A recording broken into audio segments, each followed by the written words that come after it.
In this video, I am going to talk about climate change activism, and I'm really going to try to do a critical analysis of different activist strategies. And the most valuable input I think I will have is about how organizations could do a much better job building community to build critical mass. Talk more about this throughout the video, but I do want to lay out some basics of my personal perspective here, and I really do think that if someone is trying to solve the problem of climate change, good for them. I'm really authentically supportive of anyone who learns about the problem of climate change and tries to do something to improve our trajectory. I may disagree with different strategies, but I'm happy if anyone makes any effort. Also, I think society is incredibly unpredictable, and we never know what's going to work as a catalyst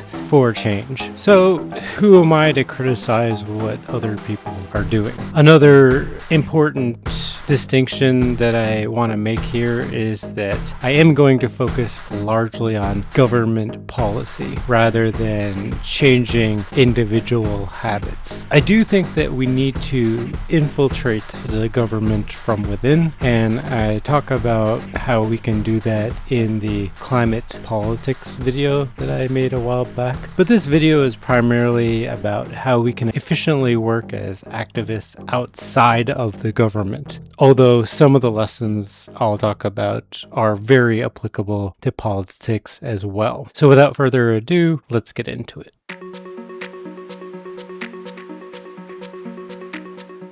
Before we get deep into the details around activism, I think it's important to start with a scientific breakdown of the problem of climate change, so we get a better understanding of where we need to focus in our activism. And I'll start by talking about what are the risks of climate change. And I went into this much more deeply in the climate apocalypse video. In that video, I talk about how there is a non-zero risk of societal collapse, and really the death of billions of humans on the planet, if not the majority of our population. But when I looked into the question, there really hasn't been much scientific research into what the probability of civilization collapse is based on the different warming scenarios. But the sense that I got was a unanimous agreement that the more warming there is, whether it's 1.5 degrees, 2 degrees, 4 degrees, 6 degrees, the more dangerous it is for humanity. So let's look at the best science that we have from the IPCC, which is an enormous meta-analysis of all the climate science that we currently have, and it is the largest scientific effort in the history of humanity. So if we look at their 2022 publication on mitigation, we are currently sitting at over 50 gigatons of CO2 equivalent per year in the year 2020, and these different colored lines indicate trajectories that we could potentially head towards by the year 2100. The yellow section is what's considered very likely, currently based on implemented policies and 2030 pledges. The purple section here is what would be required to limit warming to 2 degrees Celsius, and the light blue section is what would be required to limit warming to 1.5 degrees Celsius. So in order to prevent the most dangerous consequences of climate change, we would have to reduce the greenhouse gas emissions per year to basically zero by 2100. We have to remove all of the sources of emissions that we possibly can. If we look at the sources of emissions by sector from the report, we get a better understanding of how individual action by people like you and me should not be the area of focus of our activism. The largest direct source of emissions is industry at 24%. The second largest is electricity and heat at 23%, and the third largest is agriculture, forestry, and other land use at 22%. And you can see how these sources are fairly evenly distributed. So there isn't one miracle solution that's going to curb our greenhouse gas emissions. It's going to take a lot of different types of effort. The IPCC broke down different mitigation solutions by the costs associated with those solutions, where the blue color represents opportunities where we actually save money by implementing the solution. If it is anywhere from yellow to red, those are more costly solutions, red being the most expensive. And you can see in the energy section, wind and solar energy are the single biggest solutions we have to mitigating climate change and reducing emissions. And we will actually save money by implementing those solutions. In the agriculture category, there are no cheap, low-hanging fruit solutions. You could look at carbon sequestration. You could look at reducing conversion of forests and other ecosystems to agriculture land. You could look at ecosystem restoration and afforestation and reforestation, but those are often very expensive options. In buildings, you can avoid demand for energy services, and you can use efficient lighting, appliances, and equipment and actually save money. In transportation, there are a lot of opportunities to actually save money and solve the climate crisis with fuel-efficient light-duty vehicles, shift to public transportation, shift to bikes and e-bikes, fuel-efficient heavy-duty vehicles, electric heavy-duty vehicles, shipping efficiency and optimization, and aviation energy efficiency are all opportunities to save money and also save the climate. But notice how the biggest opportunities to mitigate climate change cheaply have become political footballs over the last 20 years, especially in regards to wind energy and solar energy. Before we continue, this is a friendly reminder to like, comment, subscribe to the channel, and in the description of each video, you'll find a link to my Patreon, where you can watch music-free versions of the videos and donate to the channel.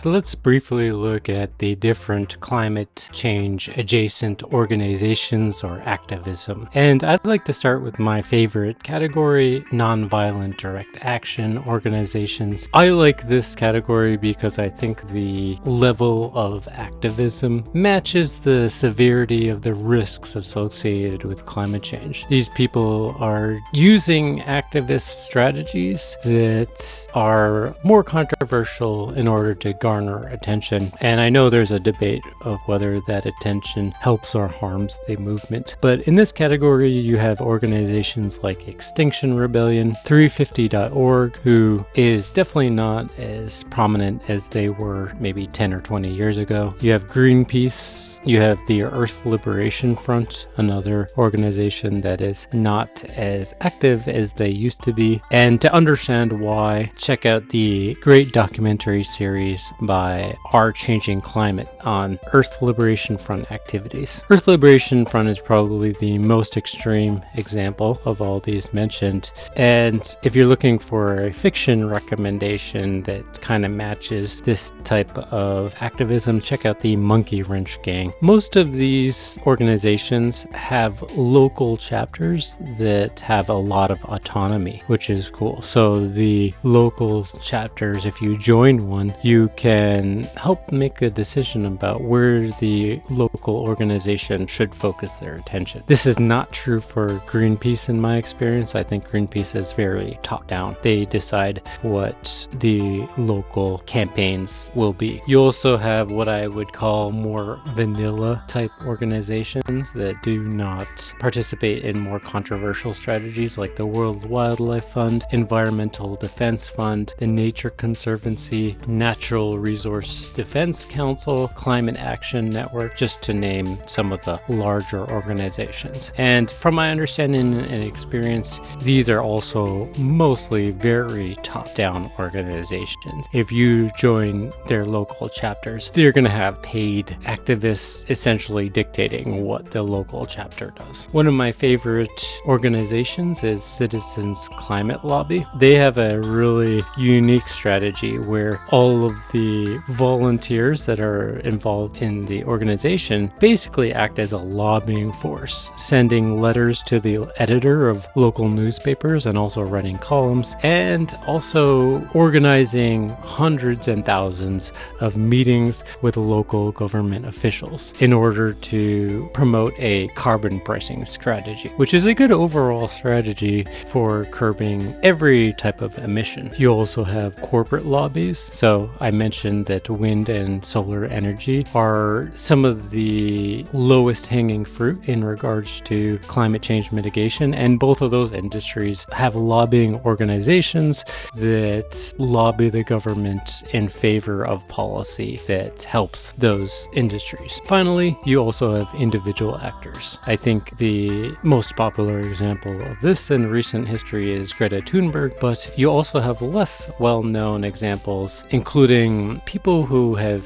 made the ultimate sacrifice through self-immolation, like David Buckle and Win Bruce. This might sound extreme, and I myself am very skeptical about the efficacy of this strategy, but it's also important to remember that Mohamed Bouazizi also committed self-immolation and triggered the Tunisian Revolution, which also had the butterfly effect and led to revolution in the entire Arab region, triggering what we now refer to as the Arab Spring Revolution. And this is why I say you never know what activism is going to inspire change. I would have never guessed that something as extreme as what Mohamed Bouazizi did could lead to such enormous change and revolution.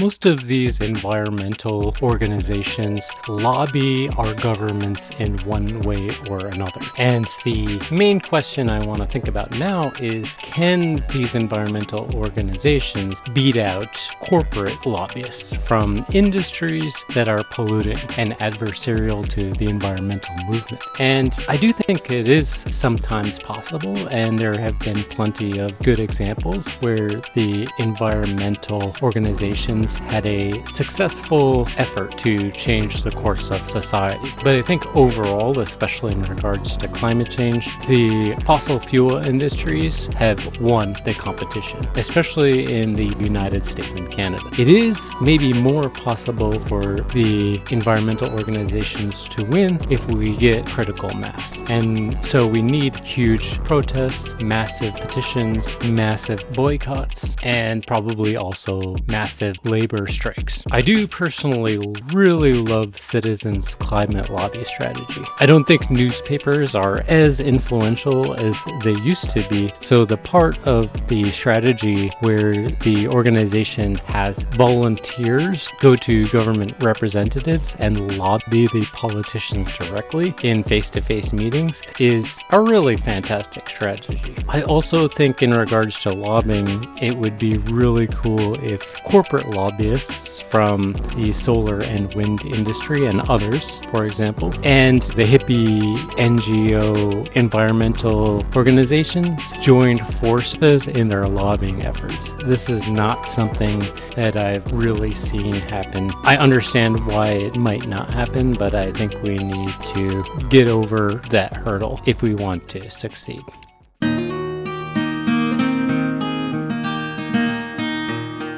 We have a large quantity of different organizations working on advocating for progress on climate change. And the question is whether this is a good thing for the movement or a bad thing for the movement. I think if we look at civil rights, famously, especially in America, we had different elements of that movement that complemented each other really well. For example, you had Martin Luther King Jr., who was more of a moderate element in that movement. And then you had Malcolm X, who was more extreme. The Black Panther Party also could be considered more of the extreme element of the same movement. But it's often thought that the more radical elements of activist movements can complement moderate elements of movements at different times and push things forward in different ways. So back to the question of, is it good to have a divided front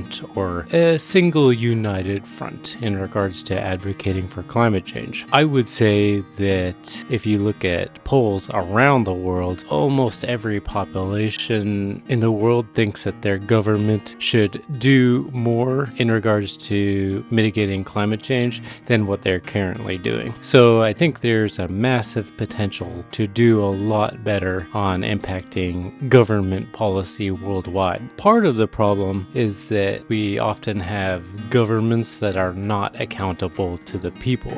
And I went into this in much more detail in the climate politics of exactly how this happens, especially in Canada and the United States. But another part of the problem might be that progressives aren't getting behind one cohesive organization. Maybe it's true that we do have way too many organizations working on the exact same thing, and so the attention of climate activists are divided across the world. I do think that in general, progressives need to stop fighting amongst ourselves and dedicate our energy more towards the companies and political parties that are successfully working to inhibit progress on climate change.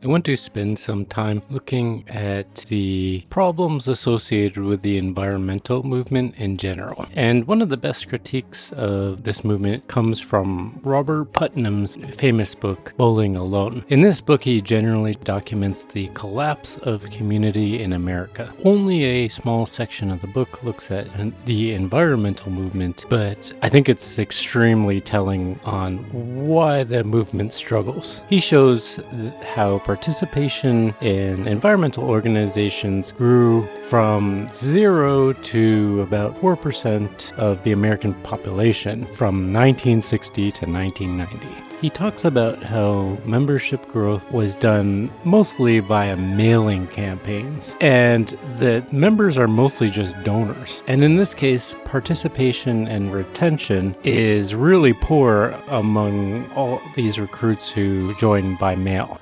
Ultimately, environmental participation just generally doesn't fulfill our need for socialization. He writes, only 2 or 3 of the dozen or so major environmental organizations whose massive membership growth is charted in the figure have any local chapters at all. As the membership director of one explained warily when asked about membership activities, membership simply means that you gave us money at least once in the last 2 years. Even where a formal structure of state and local chapters exists, it is atrophied. A 1989 membership survey by the Sierra Club itself found that although its members were much more active politically than the average American, only 13% had ever attended a single Sierra Club meeting. I think that this issue, even though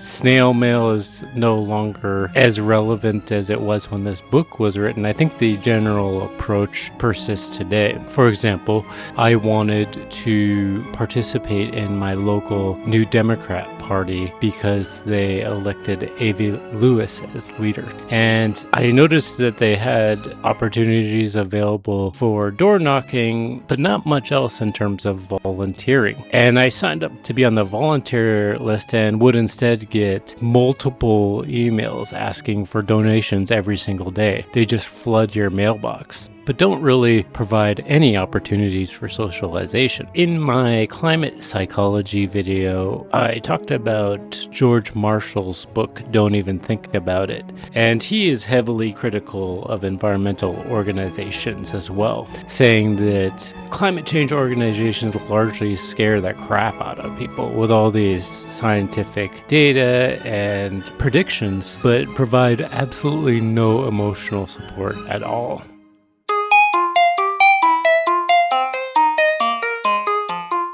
I've also found in my own interactions with environmental organizations as a volunteer that meetings are often one-directional. The organizers who bring people on often talk at all the volunteers or bring on expert thinkers who speak to the volunteers, as opposed to it being a social interaction where the volunteers also can chime in. A lot of organizations, maybe sometimes for good reason, usually have professional organizers, and it's a very top-down structure where they don't allow for volunteers to take leadership roles at all. The campaigns and activities are dictated by the organization. Another common issue that I think a lot of people have experienced is that organizations will organize demonstrations where you come out to a protest for an hour or two, and then just go home. There's no real community building happening there. Another issue I find that's very common is that organizations tend to focus much more on problems over solutions. So, for example, they might fixate on oil pipelines and mining, but not spend as much time, or any at all, promoting the technology that would need to replace the fossil fuel industry, including, as I mentioned, solar and wind energy. I think also that the environmental movement is often way too focused on capitalism. Abolishing capitalism is not going to magically solve climate change. It might be useful in pushing us in the right direction, maybe, but we still need transportation, food, heating, and electricity. And there needs to be a conscious decision to make those industries more sustainable. Some of these criticisms that I have combine in incredibly destructive ways. So, for example, when I lived in Nevada, I noticed that a lot of the organizations that I was involved with were banding together to oppose lithium mining, including the Nevada Democratic Socialists of America. There was also a really large protest against a Tesla electric vehicle factory in Germany. And the organization that launched this campaign claimed to do so for the sake of climate change. But if you are an organization now and you claim to be concerned about climate change, why focus on lithium and electric vehicles? There are so many destructive industries on the planet. Why focus on those? These campaigns are counter to the science that we went over at the start of this video. Really thoroughly reviewed, peer-reviewed science that says that we really need electric vehicles and batteries for electric vehicles and energy storage that help support the wind and solar that are absolutely essential for climate change mitigation. I think what it comes down to is that a lot of the organizations that are the loudest in regards to climate change are often more anti-capitalist than they are concerned with the climate crisis. And these campaigns that I just mentioned against lithium mining and electric vehicles are really more destructive to climate change mitigation progress than they are helping in any way in climate change mitigation progress.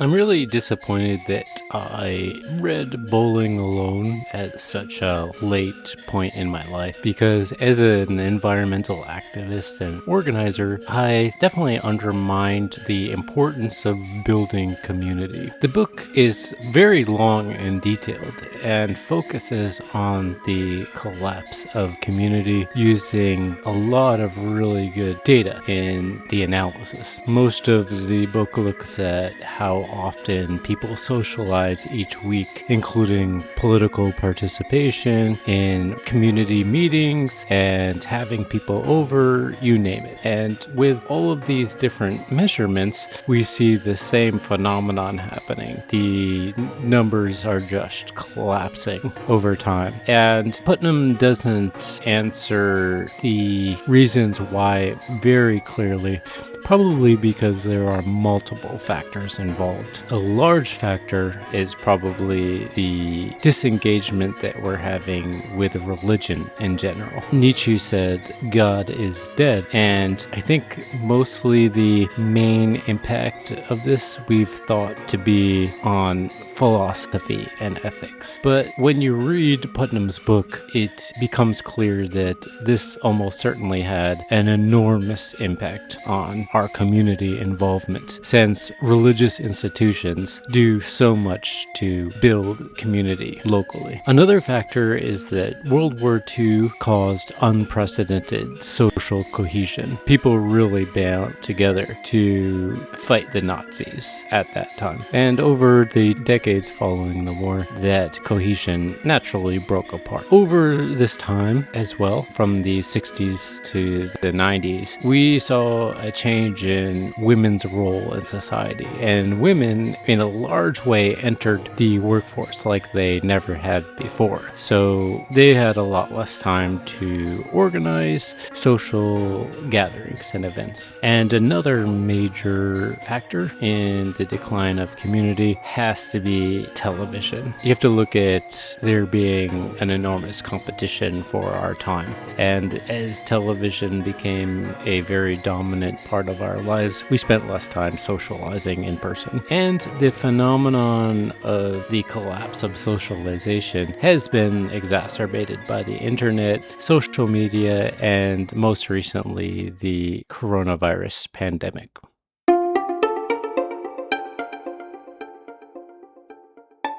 In Bowling Alone, Putnam contrasts the success of the environmental movement with that of the religious right. And he writes, the important change in the social bases of American politics happily illustrates how social capital, civic engagement, and social movements feed on one another. In part, the political mobilization of evangelical Christians illustrates the effects of new issues: abortion, sexual morality, family values, new techniques like television and other instruments of contemporary political organizing, and a new generation of political entrepreneurs. On the other hand, unlike newly mobilized groups such as environmentalists, firm and enduring organizational foundations for the politicization of the evangelical community already existed.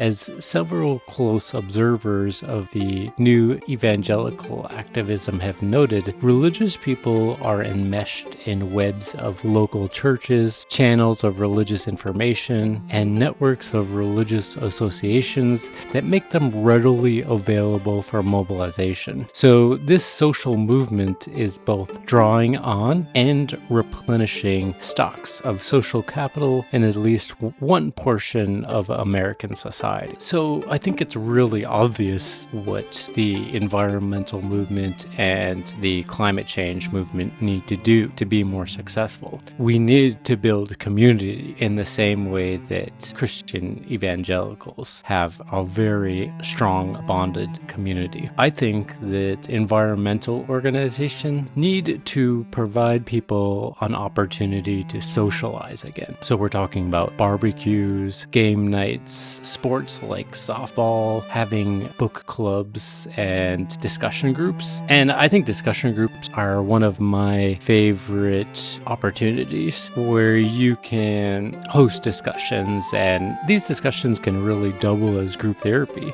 You can talk about how climate change feels to you. And these conversations are not one directional. You can be very transparent about the need that everyone should have some time to talk. You can also have movie nights, and importantly, I think the movie should be followed by a discussion where it's not just a one directional, some expert talking at people. Watch the movie and then have a conversation after. All of these things that I just mentioned help build community. One directional meetings and talks do not fulfill this purpose. And with community, we can improve retention and build a critical mass. If your local environmental organizations are not providing these opportunities, work with them to build these out. As a volunteer and a participant in the organizations, you should be able to influence how they operate. I think most organizations would embrace additional volunteers, but if they don't, branch out, find somewhere else to do that, create your own group. I think these are the real opportunities of growing the climate change movement.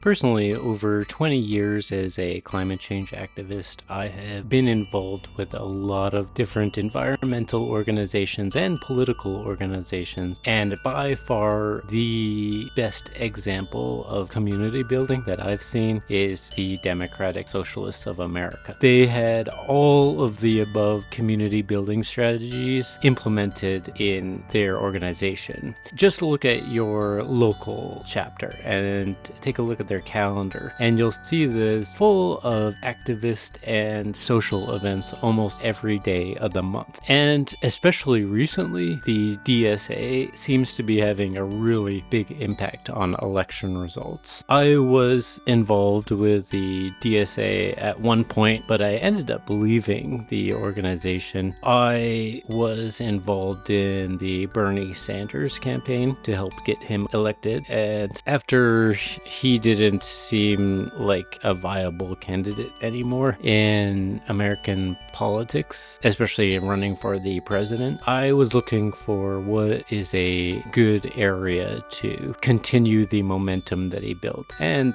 the DSA seemed like the most obvious place to do that. And that's when I learned the difference between what is a democratic socialist as opposed to a social democrat. The main difference between those two philosophies is really an attitude towards capitalism. At the time that I was getting involved with the DSA, they would regularly cheer F capitalism, even though they claim to be a big tent organization. This, as someone who is a social democrat, who actually at the time, I believed that capitalism did serve a really good role in moving society in certain directions in an efficient way without wasting a lot of taxpayer money. This rubbed me the wrong way, and I asked if they believed that individual property rights served a role in society. Like, should we have the right to purchase property, like a home? And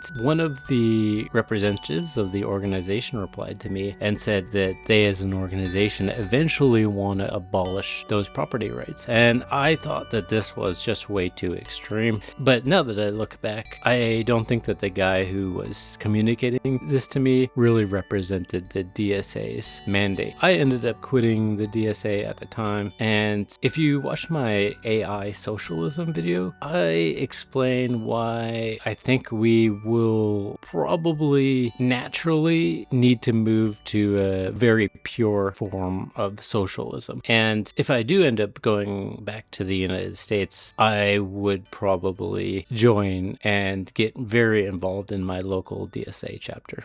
Anyway, I think they're doing organizing the right way, and if you do disagree with their socialist principles, you can still apply their strategy in whatever climate change organization you'd like to be involved in.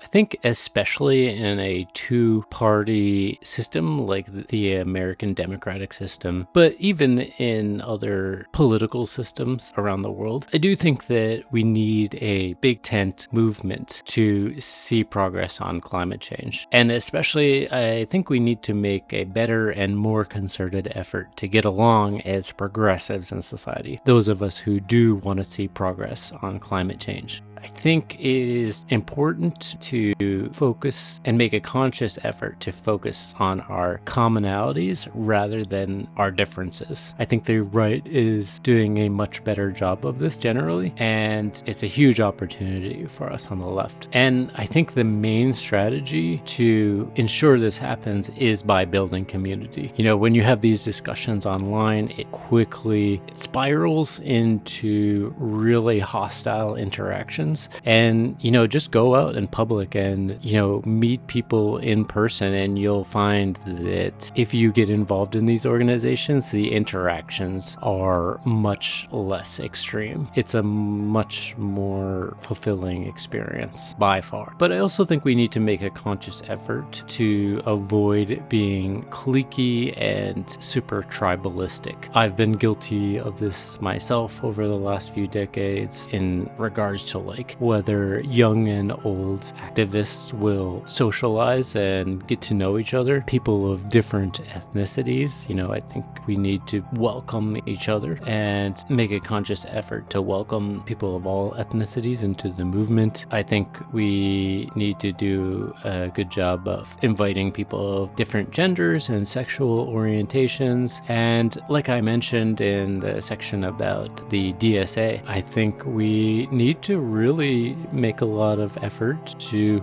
invite and welcome people of different political identities. You know, I'm someone who was a very active door knocker for the Bernie Sanders campaign, and the DSA really made me feel uncomfortable. And it wasn't the DSA as an organization, it was a few people who were very influential in the local chapter who I don't think did a good job of being welcoming and flexible to someone who was more moderate like myself.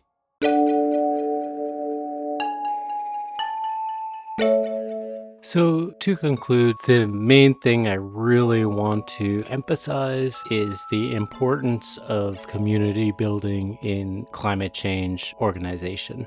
I mentioned examples of how we can do this, but actually I'm really not super skilled at socializing, so try experimenting and thinking outside the box. If you have any recommendations of community building activities that people would actually want to participate in, drop them in the comments below. I also want to emphasize that just getting out there is a super necessary first step. So research what's in your community and join them. And if there's nothing, build your own organization. And over time, you'll meet like-minded individuals in your community. And ultimately, whatever we build is not going to be perfect. So you might go to a meeting and, like me, feel alienated by different members who are there. But don't let that deter you. Solving climate change is not going to be easy. So just be persistent is what I would recommend. And finally, I think it's much better if the strategy of the climate change movement is informed by good peer-reviewed science like what we find in the IPCC reports, and that our movement is not co-opted by ideological people on one end of the political spectrum or the other. Thanks for sticking around in this video to the end, and I'll see you in the next one.